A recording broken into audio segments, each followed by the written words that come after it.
Hello friends, ഇന്ന് നമുക്കൊരു masala dosa recipe ഉണ്ടാക്കിയാലോ. അതിനായി നമുക്കാദ്യമേ അതിൻ്റെ ദോശ മാവ് റെഡിയാക്കാം. ഓൾറെഡി ഞാനത് അരച്ച് വെച്ചിരുന്ന മാവാണ്, അത് നമ്മൾ എടുത്തു. അതിനുശേഷം നമുക്ക് മസാല ദോശയ്ക്ക് ആവശ്യമായ 3 ഉരുളക്കിഴങ്ങ് എടുക്കുക. അത് നമുക്ക് പുഴുങ്ങാൻ വയ്ക്കുക. അതിനുശേഷം അത് നല്ല വെന്ത് വരുമ്പോഴത്തേക്കും നമുക്ക് ഒരു പാനിലേക്ക് കുറച്ച് ഓയിൽ ഒഴിക്കുക. അതിലേക്ക് കടുകിടുക.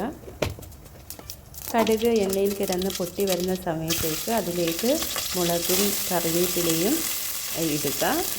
ഇതിന് നമ്മൾ കുറച്ച് ബീൻസ്, ക്യാരറ്റ്, മല്ലിയിലയും കൂടെ എടുത്തിട്ടുണ്ട്.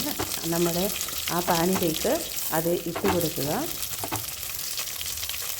അതിനുശേഷം കുറച്ച് സവാള അരിഞ്ഞ് വെച്ചത്, ഇഞ്ചിയും കൂടെ നമ്മുടെ ആ പാനിലേക്ക് ഇട്ട് കൊടുത്ത് നന്നായി വഴറ്റുക. കുറച്ച് ഉപ്പും കൂടെ ആഡ് ചെയ്യുക. അതിലേക്ക് മഞ്ഞൾപ്പൊടി ഇടുക.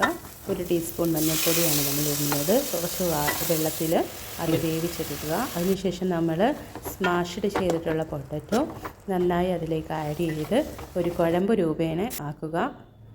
അതിനുശേഷം നമുക്ക് ഈ ഗ്രേവി അവിടെ സെറ്റാക്കി വെച്ചിട്ടുണ്ട്. അതിനുശേഷം നമുക്ക് ദോശ ചുടുന്നതാണ്.